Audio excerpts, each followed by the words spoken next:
Good afternoon. Thank you everybody for taking the time this afternoon. It's February 25th, 2020. It's 4:33. We have a quorum of the board. I'm calling this meeting of the Uplift Education Board of Trustees to order.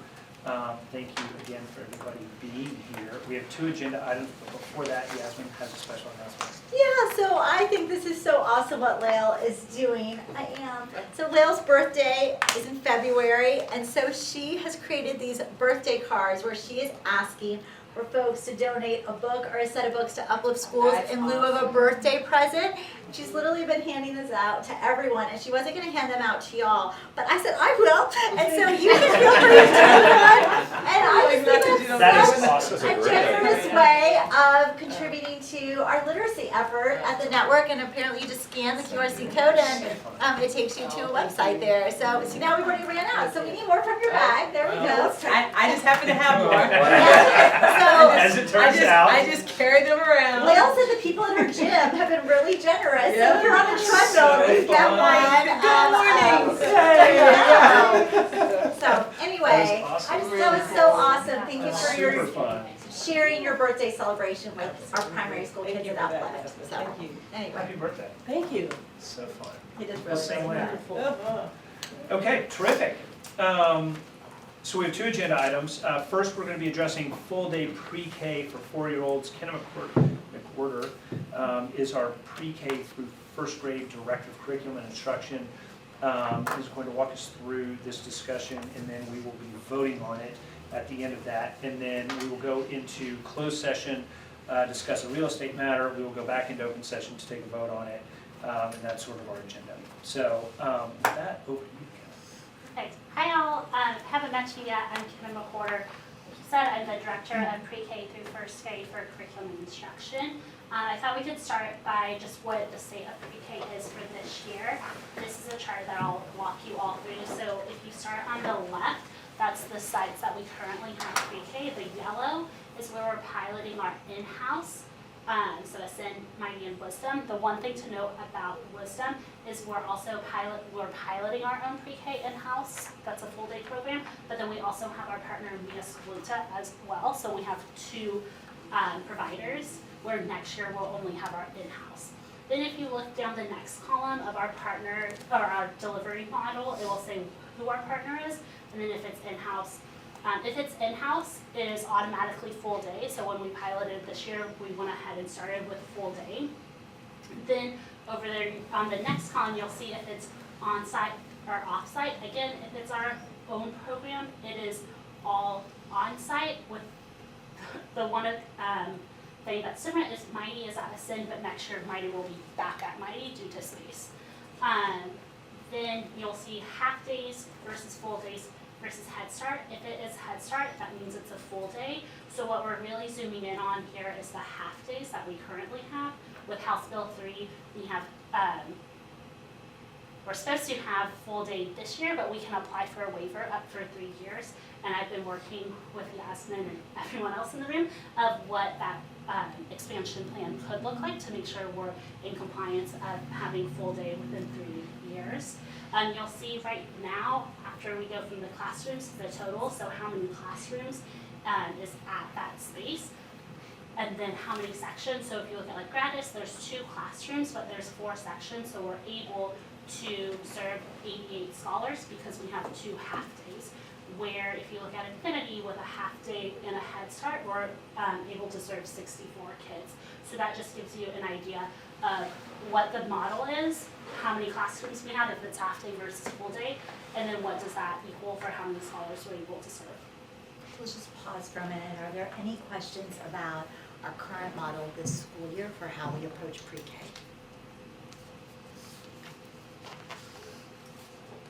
So if we look at what the impact in the plan of full day, so if you start at like Luna, you'll see that right now we're serving 64 kids. If we would move to full day, that would be 40 scholars that we're able to serve. So again, it says the location, how many scholars we currently serve, how many classrooms we currently have for pre-K, then our proposed year for when we will move back to full day with the final column being how many future classrooms and scholars we have. You'll see that Luna, Infinity, and Peak all have a star next to it because those are all of our off-site locations where our partner Uniscolita serves our scholars because all three of those schools are landlocked and we don't have any room to have pre-K there.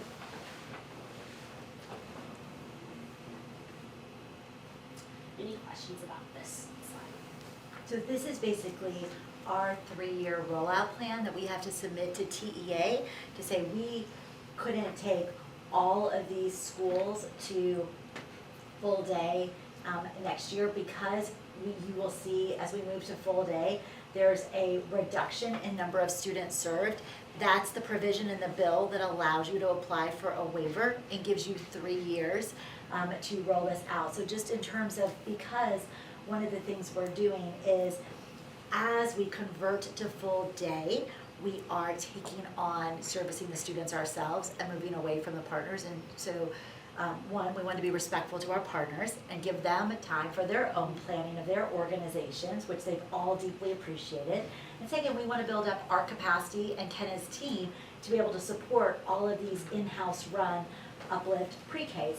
So this is basically the plan we have to submit to TEA to say this is why we need the waiver for the next 3 years, because one, we meet the provision that we are reducing number of scholars through this move, and second of all, we want to have a very thoughtful plan as we convert to our own in-house programming.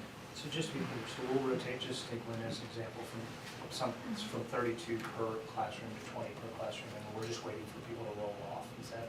No, it's the incoming pre-Kers. So in next fall, those 64 children that were pre-K at Luna will become our kindergartners. Right. And we will only take in We'll through just the take a smaller lottery class. 40 children. Okay, got it, Exactly. sorry. So all these impact our lottery draws. Got it, okay. And, sorry, I'm Esther Coleman, I'm the new staff attorney here if I haven't met everyone. The other criteria to apply for a waiver is also if you have a need to build or repurpose or ask for a bond to expand your classroom size to accommodate your full day pre-K.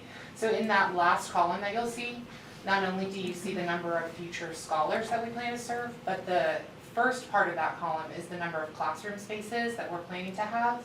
And you'll see that we're gonna need additional classrooms from where we are currently in order to serve the scholars. So on this slide, it shows you that we would have to have a reduction in the number of students we would serve and an increase in the classrooms in order to provide full day pre-K. So we actually are meeting both criteria for the need for a waiver. So for example, White Rock Hills Yes. goes from 2 to 4 or 2 to 6?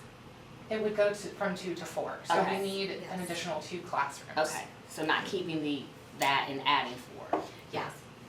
Got it. And you picked kind of the easier example because White Rock Hills is one of our newer campuses, so we built it with a 4 classroom pre-K wing in anticipation that at some point we might see this type of legislation.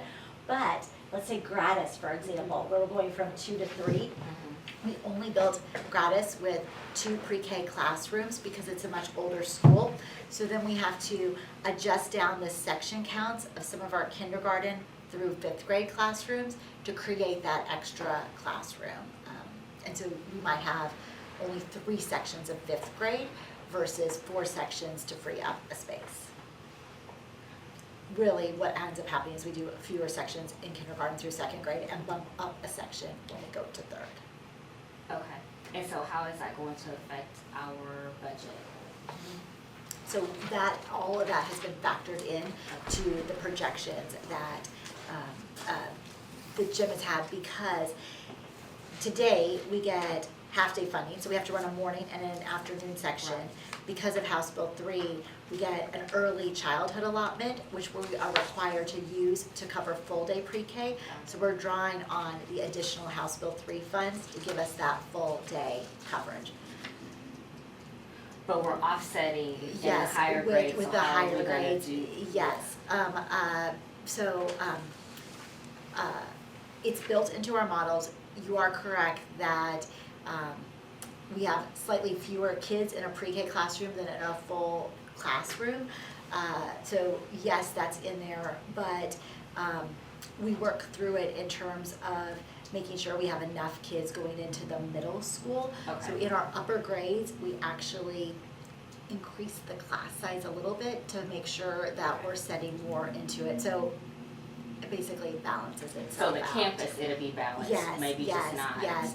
And no campus is being negatively, even if they are drawing down less revenue, because we strategically said we wanted to create that opportunity for pre-K for them, they are not being penalized from a staffing standpoint or from a budget standpoint.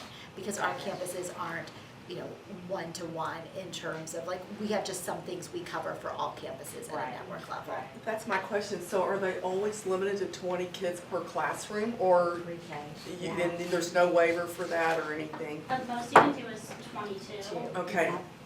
and that's it. that's it. It's Okay. not, our kindergartners, our kindergarten classrooms have 24, where we have a 25th child in the room, just in case there's any attrition during the school year, so we don't have to put a new child in off the wait list. And then it's 25 in first grade through 5th grade, with a 26th child added for a cushion standpoint. And there's a TA in the classroom as well. So the ratio is like 1 to 10 or 1 to 11. And so ultimately, do you think these kids coming in pre-K, we're hoping, will then graduate? Will our numbers look any different? Our graduation numbers look any different as far as the total number of Uplift graduates if we're not starting with the same? For the total number of Yeah. graduates, because the Yeah. high schools, we haven't adjusted because of pre-K, Okay. I don't think it's gonna impact that. Honestly, I really haven't been paying attention to thinking about that metric that you just shared. For me, it's more about how much stronger can our third grade literacy scores be Right.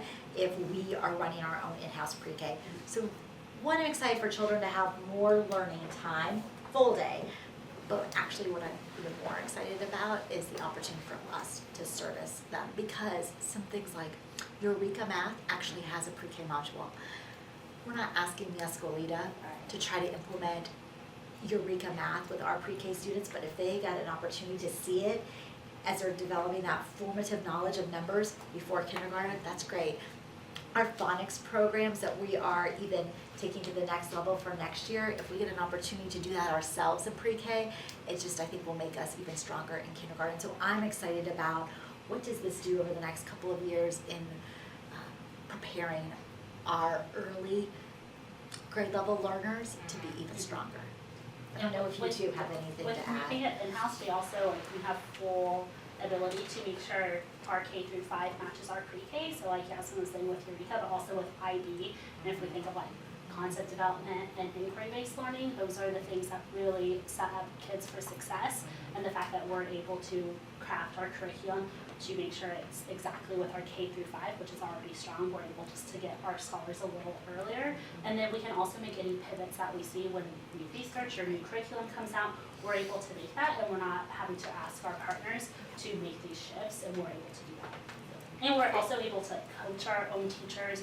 If we see something, we're able to immediately give them that feedback and give leaders that feedback, and it's just a stronger continuum.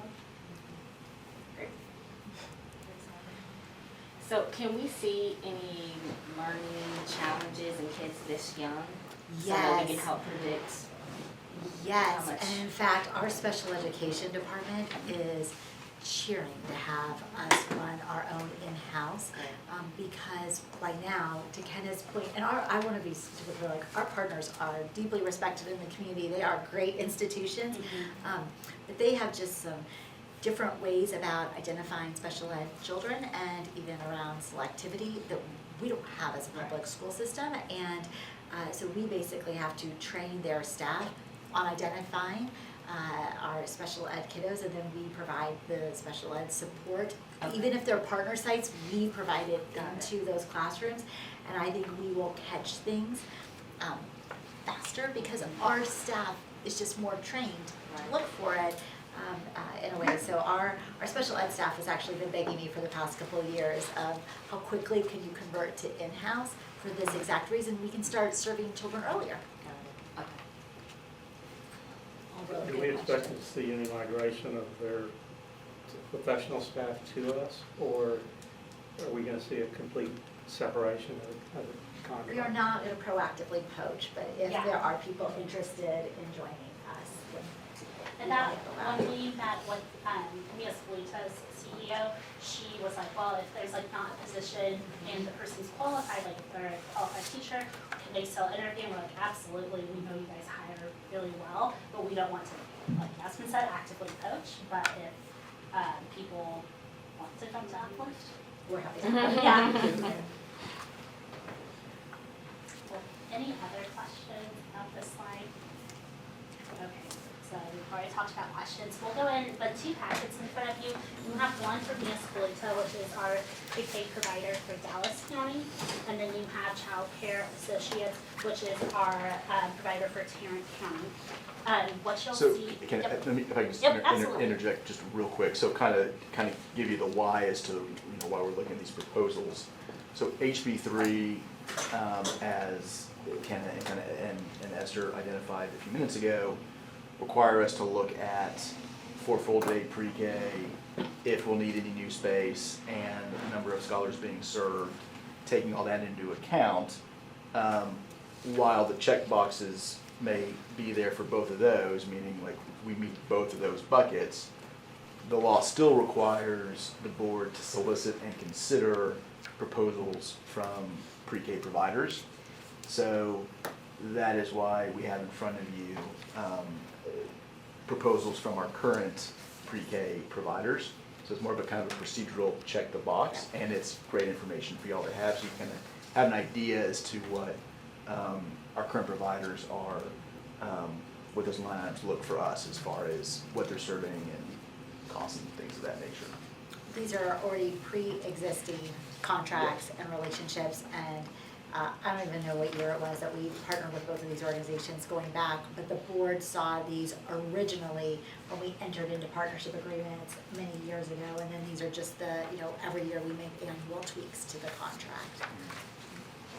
Thank you for that Yeah, context. for sure. Yeah, so don't feel like you have to like Yes. comb through them in detail, like these are our existing relationships and the ways of being, but we are required, to Alex's point, of showing you information on our partners. We also solicited, per the requirements of the law, proposals from other providers and did not receive any. So these are just from our current providers, and that's all that we have received. So on the first page is the cost proposal, so you'll see what moving to full day for the year 2020, 2021 would be, for like Mia Spolita versus Uplift. Then you'll also see underneath that what services do they provide, so if it's half day, full day, and then their status. And then after that, you will also find all of the MOUs and all the term sheets for specific campuses are in the back. Like Yasmin said, the MOUs haven't changed that much, they're pretty much the same thing, but obviously every year we update those as need be, but you'll find both for Child Care Associates and Mia Spolita, which is the sites that we talked about earlier. Didn't we make improvements to this site or something? We did. You're remembering, Mia Spolita had a different off-site location for Uplift Peak, and then they moved it to a different church from St. Matthew's or St. Michael's to The First Presby, Mhm. Getting and me confused. no, that is what happened. It was still Mia Spolita, but they moved out of their old location and moved to a new location, but continued to provide off-site support for Peak. Okay. I'm wondering if that's what you're remembering. Yeah, I felt like it was, I thought we made like physical improvements, but maybe. We didn't make physical improvements, we literally just physically moved Got it, sites okay. in downtown, but that was Yeah. driven by Mia Spolita because they were no longer able to be at their old Right, site. right. I do remember that, but for some reason I thought I'm probably confused. We have made lots of enhancements to our own pre-K wings as we've continued to build out new schools. We've gotten Right. much smarter of how to really enhance those spaces. And the liability that's insurance that's shown in here, is this federal or is this what we require or is this just what they have? It's what we require. Okay. So these MOUs are based on what we have currently with these providers. And it's included as part of this proposal, just so you have the full picture, that they are intending to continue to provide services under our current arrangements. And that these numbers are the projected numbers or proposed numbers if they were to provide the full day pre-K starting next year. So that's the proposal kind of information that we have to request under HB3. And the full proposal packet includes that information, just so you have it as reference for the arrangement or circumstances that we will continue to operate under if this were to be the provider of a full day pre-K next year. Any other questions about these packets or anything else?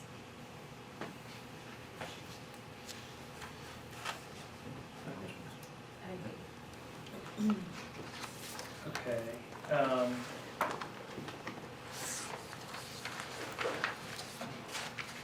Alex, do we need to, Yeah, if you want to take a look at the vote on the resolution.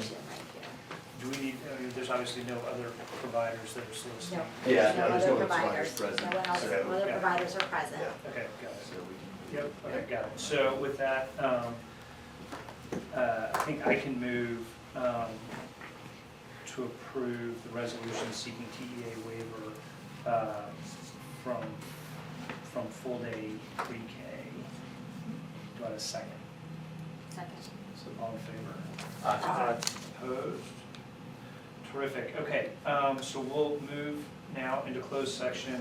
Under Real quick, section- Ryan, if I can interject real quick, just because we have some new board members here. Whenever we submit a vote of this nature to TEA, we do so by resolution, and it requires all the board members who voted in favor of the resolution to sign it. So I'm going to pass this around, starting with Ardo, and if I can just get y'all's signature on that for me, please, would be fantastic.